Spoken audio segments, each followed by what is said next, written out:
जय जिनेन्द्र। निज स्वरूप को परम रस जामे भर्यो अपार, वंदो परमानंदमय समय सार अविकार। कुंद कुंद मुनि चंद्रवर अमृत चंद्र मुनीन्द्र, आत्मरसी बनारसी वंदो पद अरविंद। पंडित बनारसी दास जी कृत नाटक समयसार ग्रंथ पर हम चर्चा कर रहे हैं और हमने कल की क्लास में 29 और 30 नंबर का छंद नहीं 28 और 29 नंबर के छंद पर चर्चा की थी, जिसमें अनुभव की प्रशंसा की थी।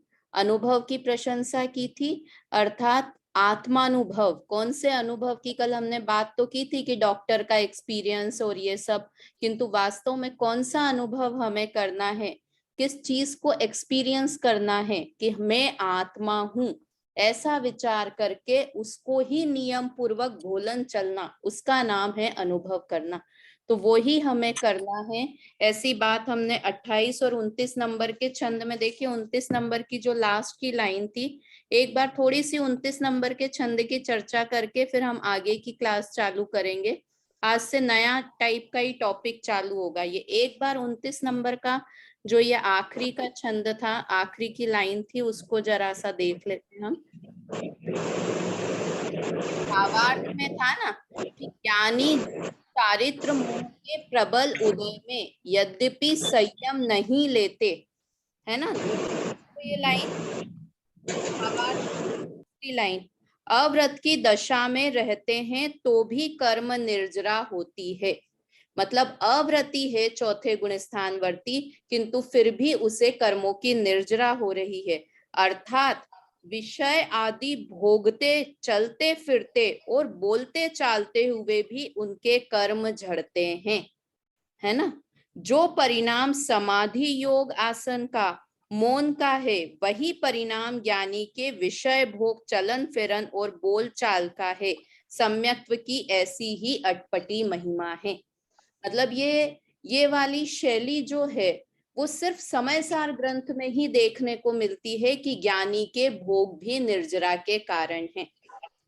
तो यहाँ पर ये कहा अपन ने बहुत अच्छे से, ये पहली भी क्लासेस में किया था और बिल्कुल ये मन में पक्का विश्वास रखना है कि यहाँ पर भोग को निर्जरा का कारण नहीं कह रहे हैं। ये कहने के लिए बहुत स्थूल व्यवहार कथन है।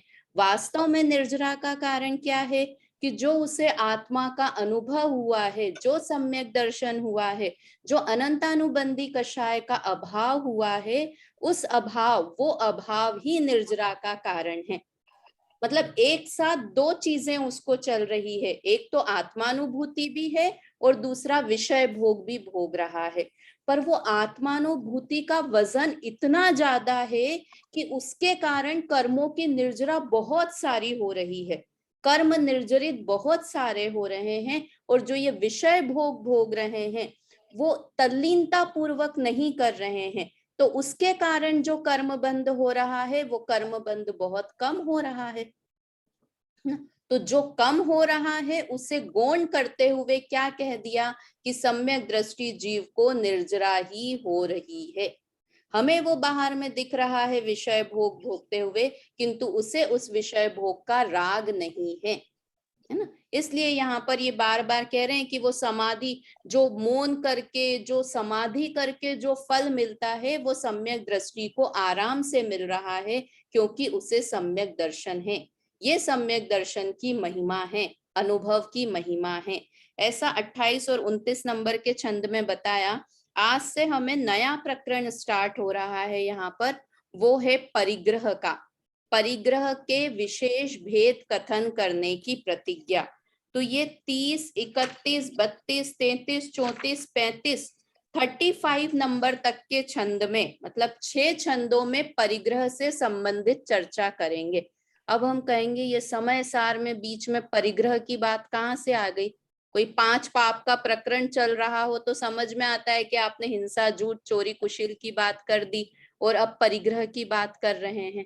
तो देखो यहाँ पर किस तरह से कुंद आचार्य देव ने परिग्रह के प्रकरण को बीच में डाला है, उसकी चर्चा हम यहाँ से देखेंगे। 2-3 छंद कोशिश करेंगे कि हमारे पूरे हों। परिग्रह के विशेष भेद कथन करने की प्रतिज्ञा, पहले छंद बोलते हैं और उसके बाद उस पे चर्चा करेंगे।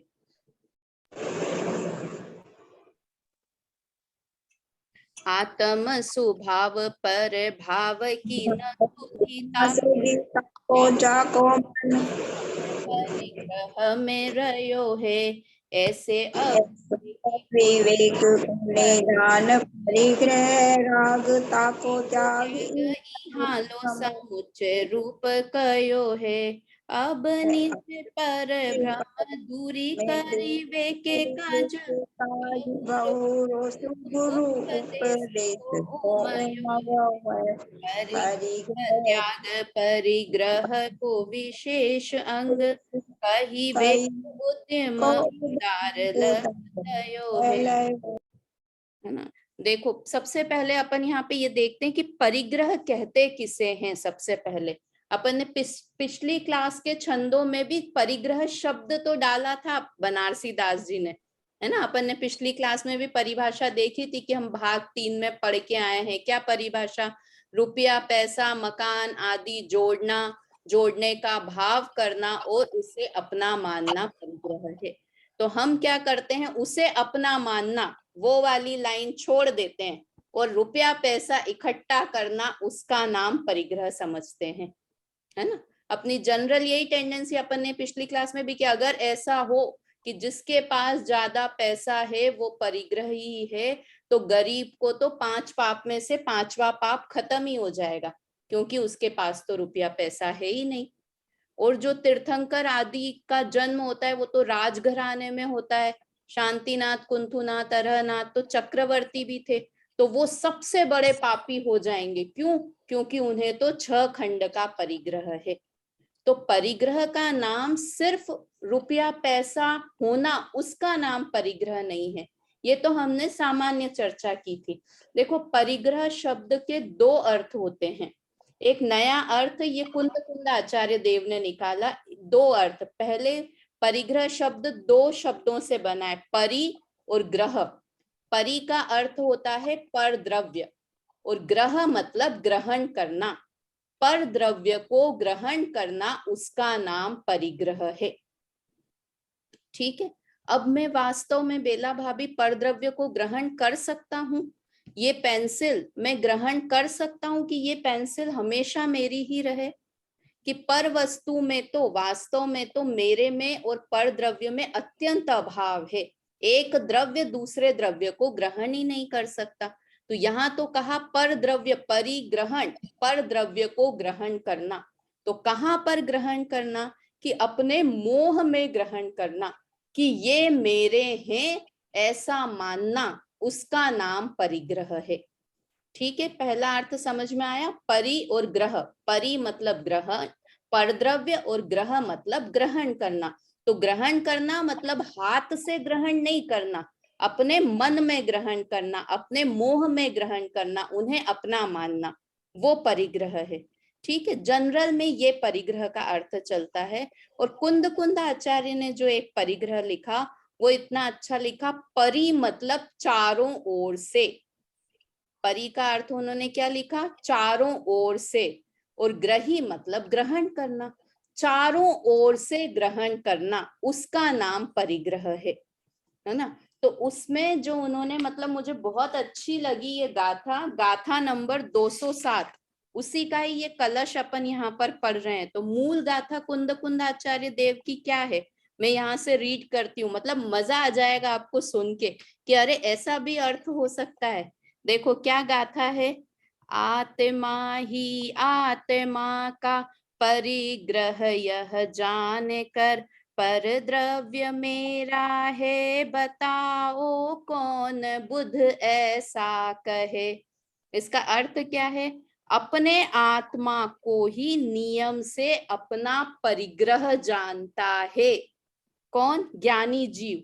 तो कौन सा ज्ञानी फिर पर द्रव्य को मेरा है ऐसा कहेगा? मतलब यहाँ पर कहा कि ज्ञानी जीव सबसे बड़े परिग्रही हैं। तो परिग्रही है, हमारा दिमाग चकराएगा कि परिग्रही है मतलब उनके ज्ञानी जीवों के, अगर कोई जनरल में कहे ना कि ज्ञानी सबसे ज्यादा परिग्रही हैं, तो हम क्या अर्थ निकाल लेंगे उसका कि हाँ जो ज्ञानी जीव होते हैं उनके बहुत पुण्य का उदय होता है और उनके बाद बहुत पैसा होता है। हम यही अर्थ निकालेंगे कि ज्ञानी परिग्रही है मतलब ज्ञानी जीव बहुत पुण्यात्मा होते हैं और उनके पास बहुत धन होता है। आजकल ये कितने मैसेज आते रहते हैं ना, जैनी होते हैं उनके पास सबसे ज्यादा पैसा है। क्यों है पैसा? क्योंकि वो हिंसा नहीं करते हैं, देखो हिंसा का महात्म, इसलिए जैनी लोग ऊंचे ऊंचे पदों पे है, कोई भी जैन गरीब नहीं होता। ऐसे मैसेज आते रहते हैं ना, तो हमारा ऐसा ही अर्थ चलेगा कि ज्ञानी जीव परिग्रही हैं मतलब ज्ञानी जीव के पास पुण्य का उदय है और उनके पास बहुत पैसा है। किंतु कुंद कुंदाचार्य देव ने क्या निकाला कि परि मतलब चारों ओर से और ग्रही मतलब ग्रहण करना। तो ज्ञानी जीव अपनी आत्मा को चारों ओर से ग्रहण करते हैं। चारों ओर से का मतलब पूरी तरह से, अपन बोलते ना चारों तरफ से घेर लिया, मतलब पूरी तरह से उसने उसको घेर लिया। तो ज्ञानी जीव पूरी तरह से अपने आत्मा को अपना मानते हैं, इसलिए कहा कि ज्ञानी जीव को परिग्रह होता है। और अज्ञानी किसको परिग्रह, क्या चीज का परिग्रह करता है कि अज्ञानी पर द्रव्यों का परिग्रह करता है और ज्ञानी अपने आत्मा का परिग्रह करता है ना। अगर ये वाला दोनों शब्द अर्थ कौन से दो हुए अनीता आंटी, कौन से दो अर्थ बताए परिग्रह शब्द के? तो परिग्रह का हो गया, परि माने परद्रव्य, ग्रह माने ग्रहण करना। और हाँ कुंद आचार्य के अनुसार परि माने चारों ओर से ग्रहण करना, मतलब अपनी आत्मा को ज्ञानी जीव चारों ओर से ग्रहण करते हैं। हाँ वेरी गुड। मतलब ये परिग्रह शब्द जो कुंद कुंद आचार्य ने परिभाषा लगाई वो दोनों पे लगा सकते हैं, ज्ञानी पे भी और अज्ञानी पे भी, कि ज्ञानी चारों ओर से अपनी आत्मा को ग्रहण करते हैं और अज्ञानी चारों ओर से परद्रव्यों को ग्रहण करते हैं, है ना। इसलिए अगर ये परिभाषा के अनुसार कहेंगे तो ज्ञानी भी परिग्रही हैं। ये जो 207 नंबर की गाथा है उसमें ज्ञानी जीव को परिग्रही ऐसे ही सिद्ध किया है। ठीक है, समझ में आया? तो अब अपन देखो इसको अर्थ को ध्यान में रख के, अब यहाँ पर तो ये वाली गाथा के बाद जो दूसरा गाथा थी उसके कलश में ये छंद लिखे हुए हैं, पर अब अपन इसको देखते हैं, इसका अर्थ एक बार देखते हैं कि यहाँ पर क्या कहना चाह रहे हैं। आत्म स्वभाव पर भाव की न सुधिता को जाको मन मगन परिग्रह में रहो है। अब यहाँ पर मेरे को बताना कि कौन से परिग्रह की बात की है, कुंद कुंदाचार्य वाला परिग्रह लगाया या जनरल अर्थ लगाया है कि जिसका मन आत्म स्वभाव पर भाव की न सुधिता को जाको मन मगन परिग्रह में रहो है। जिसका मन पूरी तरह पूरे समय परद्रव्य परिग्रह में ही मगन रहता है, उस जीव को उस आत्मा को स्वभाव और परभाव की सुध नहीं रहती है, होश नहीं रहता है। सुनीता आंटी कौन सा परिग्रह का अर्थ लगाया है यहाँ पर? भार का जो परिग्रह है, हाँ, पर द्रव्य को अपना मानना, वो वाला परिग्रह यहाँ पर लगा है कि जो जीव पर द्रव्य को अपना मानता है उस जीव को स्वभाव और विभाव की कोई सुध नहीं रहती है, कोई विवेक नहीं रहता है। ऐसो अविवेक को निदान परिग्रह नाम। ऐसे विवेक का निधान, निधान मतलब खजाना, ऐसे अविवेक का खजाना वो परिग्रह का राग है और उसका त्याग इहा लो समुच्चय रूप कयो है। कि अभी तक की गाथाओं में, अभी तक के छंदों में समुच्चय रूप से ऐसा कहा है, मतलब मोटे तौर पर ऐसा कहा है कि पर द्रव्यों को हमें ग्रहण नहीं करना चाहिए, पर द्रव्यों का हमें त्याग करना चाहिए। पर कहीं भी अभी तक परिग्रह नाम नहीं आया था। अभी तक क्या कहते आए हैं कि पर द्रव्यों का ग्रहण मत करो, पर द्रव्यों का त्याग करो, है ना। ऐसा जनरल कथन अभी तक आया था। अब निज पर ब्रह्म दूरी करी वे के काज, बहु सुगुरु उपदेश को उमयो है। कि अब निज और पर का भ्रम दूर करने के लिए, पहली बात तो निज और पर क्या क्या, कि निज में मेरा भगवान आत्मा और उसके अनंत गुण, वो तो हुआ निज। और पर में क्या लेना, चेतन और अचेतन दोनों परद्रव्य और सारे परभाव, है ना। परद्रव्य में क्या क्या लेना पर में, कि चेतन और अचेतन सारे पर, कि ये अचेतन पर है पेंसिल, और मेरे घर परिवार के लोग हैं वो चेतन परद्रव्य हैं, है ना। और उसके अलावा पर भाव की मोह राग द्वेष के परिणाम और कषाय आदि के परिणाम, जितने भी विकारी भाव हैं वो सब भी पर भाव हैं। और उसके अलावा अब जो बच गया ना तीनों लोकों तीनों काल में, वो मेरा है, वो निज है। तो वो निज में क्या क्या बचा, कि मेरा भगवान आत्मा और मेरा स्वभाव भाव, वो मेरा है।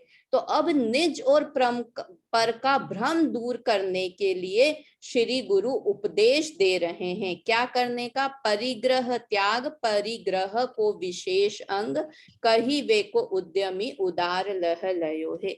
कि अब परिग्रह के त्याग को और परिग्रह को विशेष तरह से विशेष वर्णन यहाँ से सद्गुरु करने के लिए उल्लसित हुए हैं, उत्साहित हुए हैं। ठीक है, एक बार इसका अर्थ पढ़ लेते हैं, बाकी इसमें कुछ और विशेष है नहीं ऐसा।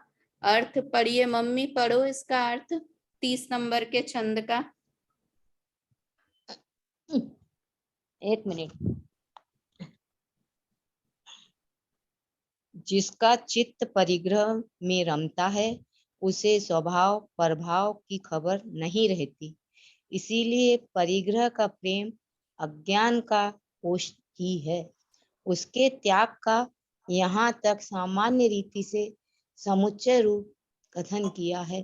अब श्री गुरु पर का भ्रम दूर करने के लिए परिग्रह त्याग और परिग्रह के विशेष भेद कहने की उत्साह पूर्वक सावधान हुए हैं। हाँ, अब परिग्रह का विशेष कथन यहाँ पर 5 छंदों में कहेंगे कि ज्ञानी जीव कैसा परिग्रही है और कैसे निष्परिग्रही है, और अज्ञानी जीव क्यों परिग्रही है, उसकी बात यहाँ पर आगे के छंदों में कहेंगे। ठीक है ना, इसमें और कुछ विशेष है नहीं, इसलिए आगे बढ़ते हैं। इस छंद के 31 नंबर का छंद है, सामान्य और विशेष परिग्रह का निर्णय। दोहा है, एक बार साथ में बोलते हैं। त्याग जोग पर वस्तु सब, यह सामान्य विचार, विविध वस्तु नाना विरति, यह विशेष विस्तार।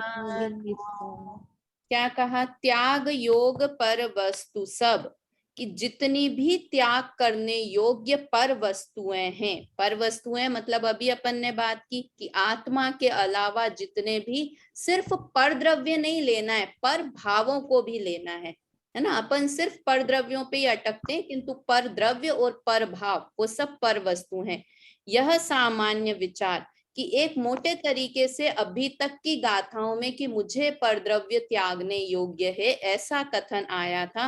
विविध वस्तु नाना विरति, यह विशेष विस्तार। अब उनका अनेक प्रकार से अलग अलग, एक एक को अलग अलग तरीके से विरति, उससे विरति कराएंगे, निर्लिप्तता विरक्तता कराएंगे कि किस तरह से पर वस्तुओं से भिन्न हो। अच्छा, पहली बात तो परिग्रह कितने प्रकार के होते हैं बेला भाभी? 24 परिग्रह।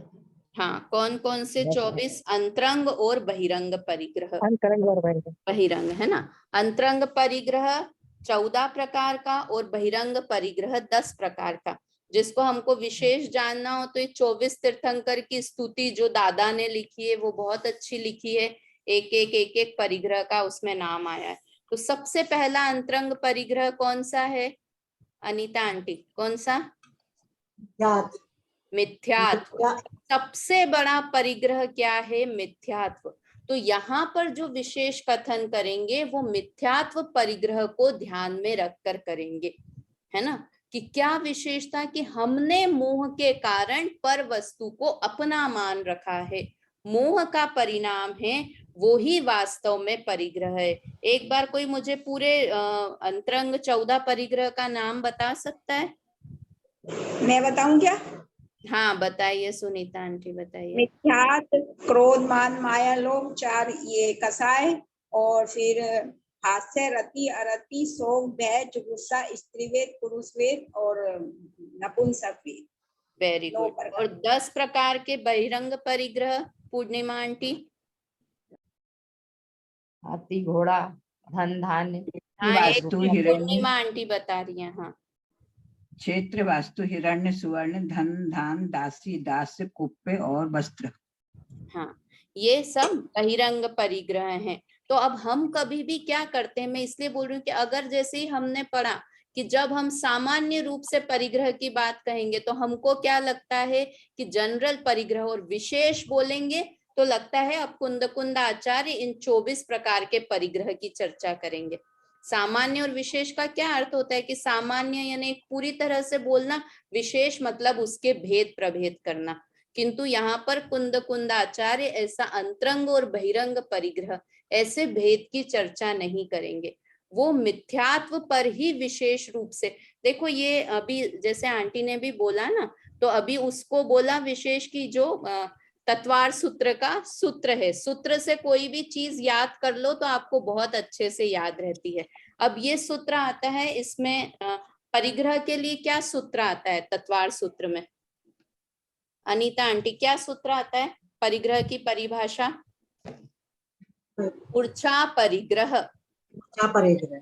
मूर्छा परिग्रह मतलब क्या? मूर्छा परिग्रह यानी पर पदार्थों में आसक्ति और ममत्व का भाव। मूर्छा मतलब आसक्ति और ममत्व का भाव। तो ये ही परिभाषा, पता है ये कुंद आचार्य के पट्ट शिष्य थे उमा स्वामी, तो उमा स्वामी आचार्य ने भी परिग्रह की यही परिभाषा दी कि ममत्व का परिणाम उसका नाम परिग्रह।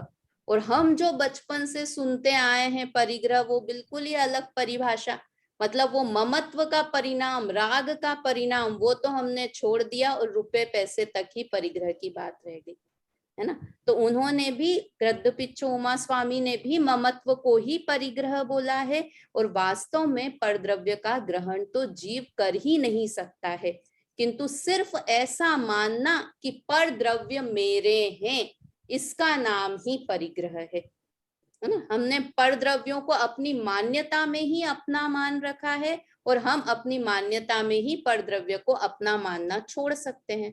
तो है तो कितना सरल काम और हमने उसको कितना कठिन बना लिया। जहां ही परिग्रह त्याग की बात आती है तो हम सबसे पहले क्या करते हैं, देखो अपन पर्यूषण में भी 10 दिन त्याग करते हैं ना, तो हम सबसे पहले क्या त्याग करेंगे कि ये नहीं खाऊंगा, मैंने ये परिग्रह का त्याग किया, मैं सोने चांदी नहीं पहनूंगा, मैंने ये परिग्रह का त्याग किया, मैं 2 साड़ी से ज्यादा नहीं पहनूंगा, इस परिग्रह का त्याग किया। किंतु एक बार भी मूर्छा परिग्रह, ममत्व परिणाम त्यागने योग्य है कि जो मेरी आसक्ति उनके प्रति है ना, वो त्यागने योग्य है। देखो पहले भी अपन ने उदाहरण की बात की थी कि किसी के पास बहुत सारा धन हो किंतु वो फिर भी निष्परिग्रही रह सकता है, ममत्व से रहित।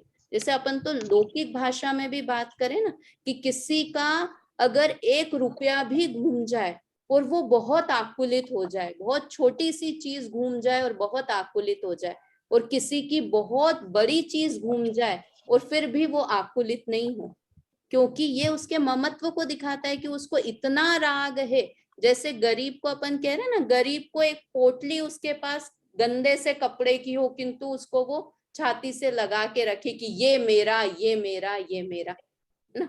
तो वो परिग्रह, अगर रुपया पैसा धन दौलत को परिग्रह कहे ना हम, तो फिर सारे तिर्यंच भी अपरिग्रही हो जाएं। उनके पास तो न रुपया है, न पैसा है, न ओढ़ने बिछाने का कुछ है, तो वो सब अपरिग्रही हो जाएं। तो यहाँ पर कुंद आचार्य देव या कहे बनारसी दास जी हमारे अंदर में जो ममत्व परिणाम रूप परिग्रह है उसे दूर करने की बात कहेंगे, और उसे ही वो कह रहे हैं कि मैं उसे विशेष विस्तार से यहाँ पर कहूंगा। ठीक है ना। यहाँ देखो शब्द तो यह है विविध वस्तु नाना विरति, कि मैं ये अलग अलग जो विविध वस्तुएं हैं, विविध प्रकार की वस्तुओं को नाना प्रकार से विरक्ति का भाव, तो हम एक एक वस्तु का नाम बताएंगे कि आज मैंने सोने का त्याग किया, आज चांदी का त्याग किया, पहले मैंने बहिरंग परिग्रह का त्याग किया, अंतरंग परिग्रह का। ऐसा विशेष विस्तार यहाँ पर कुंद आचार्य नहीं करने वाले हैं। चलिए इसका अर्थ और इसका भावार्थ एक बार पढ़ दीजिए। प्रीति पढ़ो इसका अर्थ और भावार्थ एक बार।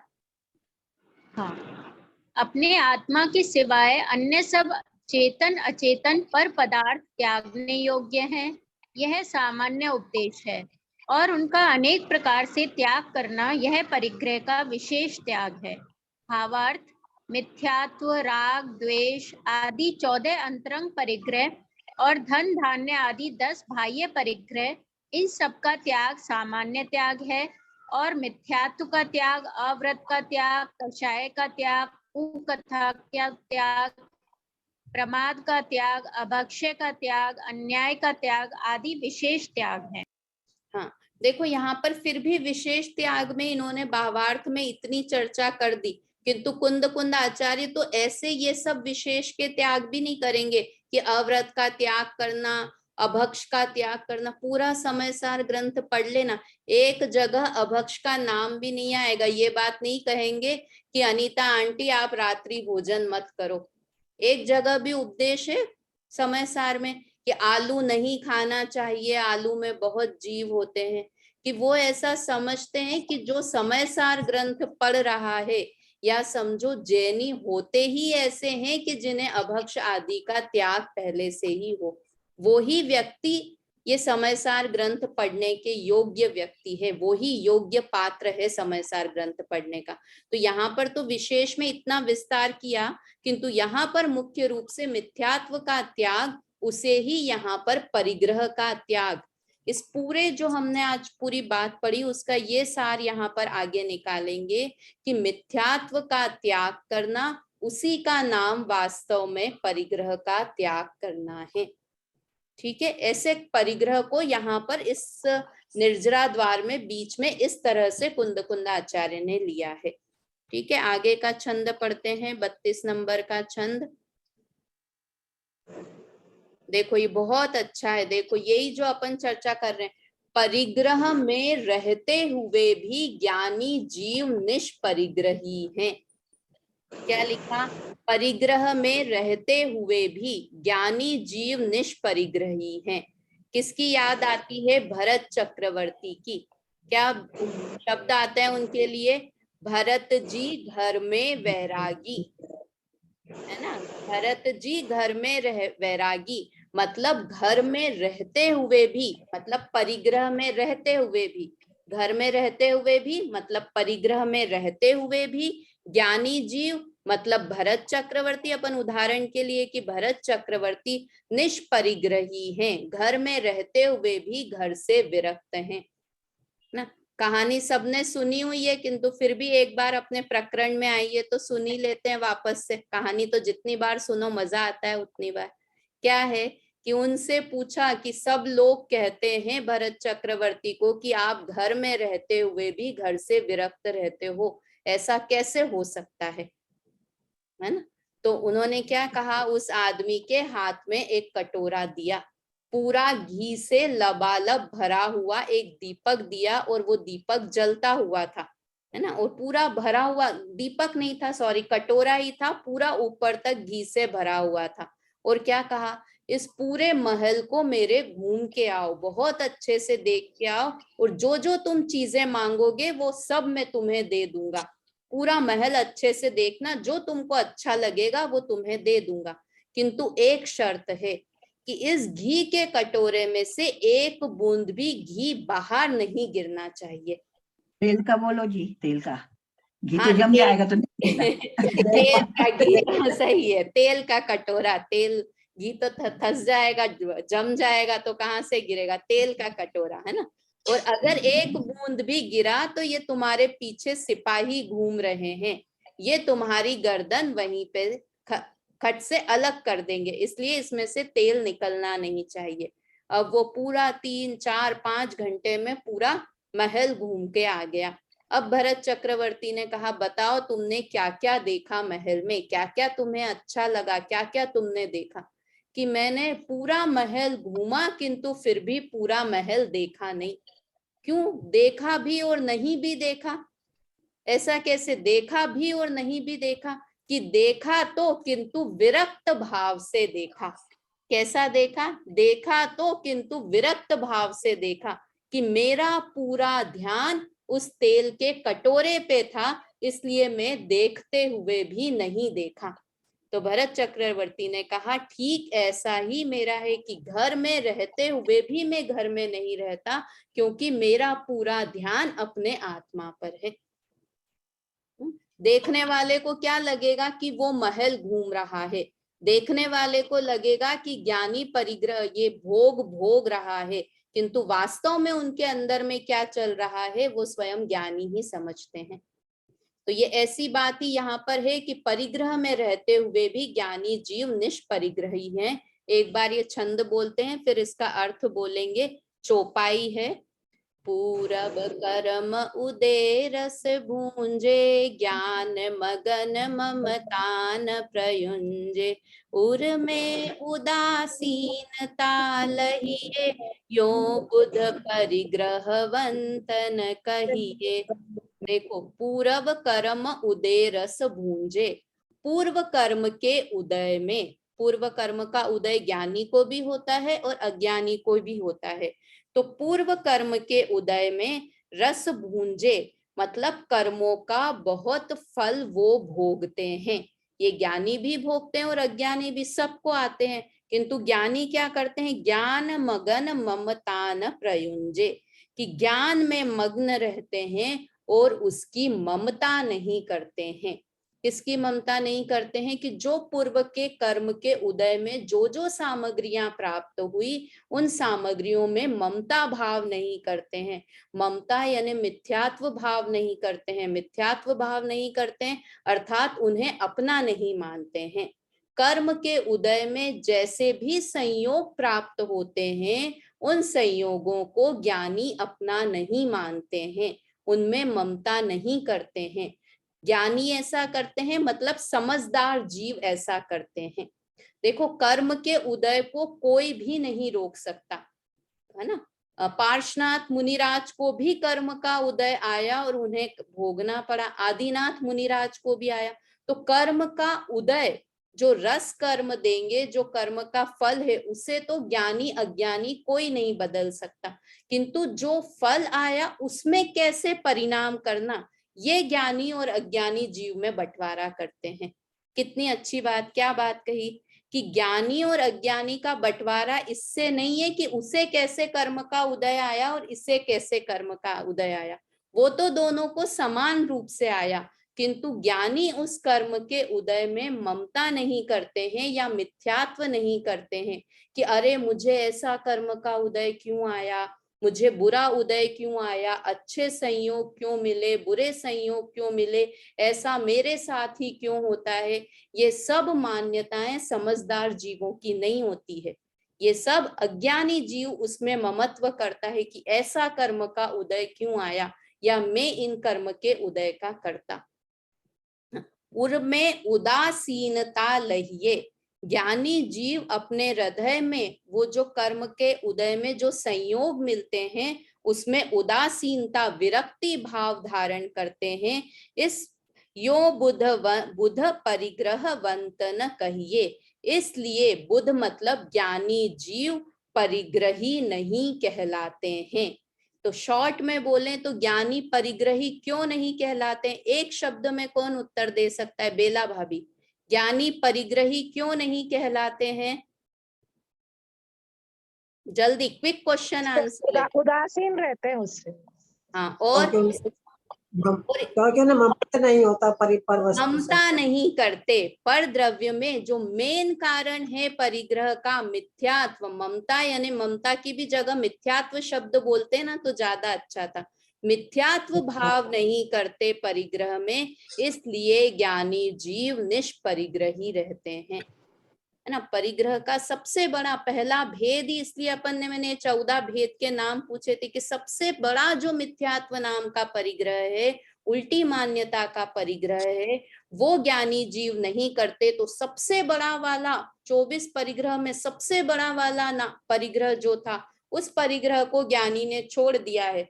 तो बाकी के परिग्रह तो धीरे धीरे धीरे धीरे अपने आप नष्ट हो जाएंगे, है ना। इस तरह से यहाँ पर इसको प्रयोग किया है। देखो उसी में ही समयसार ग्रंथ में भी एक और बहुत अच्छी आई थी कि ज्ञानी जीव तीनों काल में निष्परिग्रही हैं। इसके 3 पॉइंट बताएं, वो 3 पॉइंट आप चाहें तो लिख लें या याद रखें कि ज्ञानी जीव तीनों काल निष्परिग्रही क्यों है। निष्परिग्रही है मतलब ममत्व रहित, कि जो कर्म का उदय आया उसमें वो क्यों नहीं होते हैं, कि भूतकाल के जो भोग हैं उनका स्मरण नहीं करते हैं। भूत भविष्य वर्तमान 3 काल होते हैं, तो जो भूतकाल में जो भोग भोगे थे उनका स्मरण नहीं करते हैं। क्यों नहीं करते हैं? क्योंकि अब वो भोग तो नष्ट हो गए ना, वो तो अब उल्टी हो गए, निकल गए, तो कौन गंदी चीज को वापस याद करेगा। तो पहली बात कि ज्ञानी जीव भूतकाल के भोगों का स्मरण नहीं करते हैं। दूसरा कि वर्तमान में भोगों में हेय बुद्धि रखते हैं, कि वर्तमान में जो कर्म के उदय में भोग सामग्री प्राप्त हो रही है वो उन भोगों को रोग के समान मानते हैं, उन भोगों में राग नहीं करते, उसे रोग मानते हैं।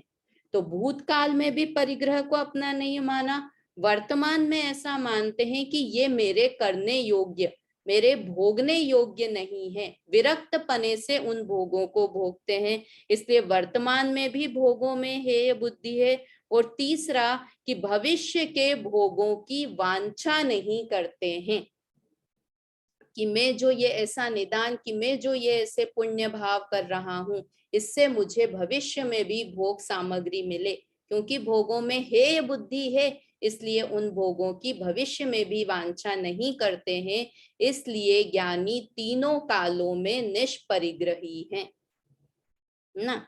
वापस से बोलूं तीनों पॉइंट एक बार, कि भूतकाल में जो भोग भोग लिए हैं उनका स्मरण नहीं करते हैं।